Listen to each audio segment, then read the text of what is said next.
खानापूर मतदारसंघाचे महाविकास आघाडीचे अधिकृत उमेदवार वैभव पाटील यांचा आटपाडी तालुक्यात प्रचाराचा झंझावात सुरू आहे। आटपाडी तालुक्यावर लक्ष केंद्रित करून गावनिहाय प्रचाराचा धडाका सुरू आहे।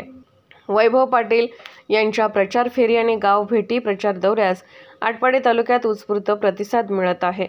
महाविकास आघाडीचे अधिकृत उमेदवार वैभव पाटील यांच्या प्रचारार्थ आटपाडी तालुक्यातील करगणी गावामधील प्रमुख मार्गावरून तुतारीच्या आणि पारंपरिक वाद्याच्या निनादात जोरदार प्रचार दौरा करत शक्ती प्रदर्शन केले।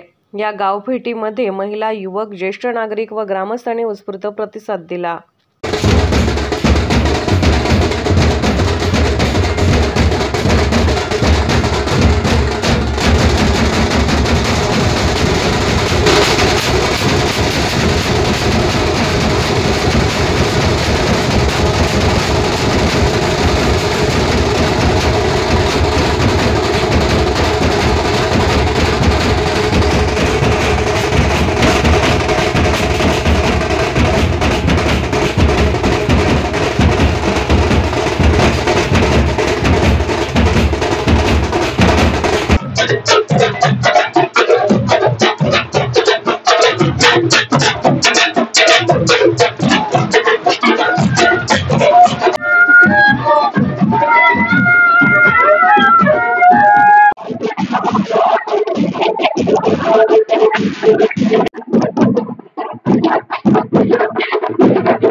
संघात आता परिवर्तनाची लाट आहे आणि मला 100% खात्री आहे की असे अनेक कार्यकर्ते आज माझ्याबरोबर जोडले जात आहेत। आम्ही सगळे एकत्रितपणे एक संघपणे या परिवर्तन करण्याच्या निमित्तानं एक संघपणे या निवडणुकीला सामोरं जात आहोत। आमचा विकासाचा अजेंडा हा सगळ्यात महत्त्वाचा आहे की या भागामध्ये युवकांच्या हाताला काम मिळालं पाहिजे, या भागात शाश्वत विकास झाला पाहिजे, ही भूमिका ठेवून आम्ही सगळेजण आज एकत्रितपणे काम करतो।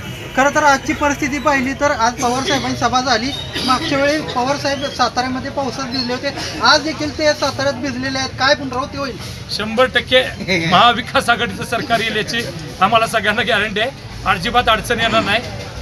आपल्या मतदारसंघात सुद्धा 100% परिवर्तन होईल आणि आम्ही सगळेजण विकासासाठी एकत्र येऊ। गफलत करताय असं टीका करतात ते।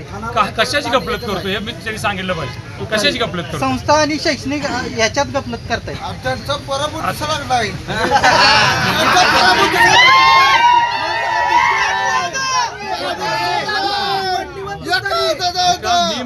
मी माझ्या वडिलांच्या बरोबर 10 वर्ष काम केलं, ते आमदार असताना, आणि त्यांच्या बरोबरीने आता ते आमदार नसताना सुद्धा 10 वर्ष काम करतो। सलग 20 वर्ष सातत्यानं विकासासाठी काम करतो। अनेक संस्था उभा केल्या, अनेक संस्थांच्या माध्यमातून युवकांच्या हाताला काम दिलं। शैक्षणिक संस्था असल्यामुळे अनेक विद्यार्थ्यांना, गोरगरीब घरातल्यांना शिक्षणाची दालनं खुली केली। त्याला जर ते गफलत म्हणत असतील मग त्यांनी आतापर्यंत काय केलं ह्याच्यावर त्यांनी उत्तर दिलं पाहिजे।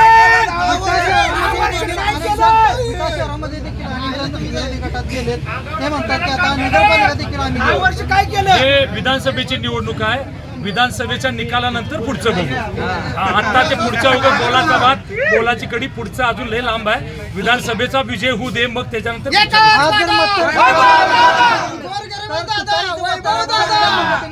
नक्कीच तुतारी हे 23 तारखेला वाजणार म्हणजे वाजणार।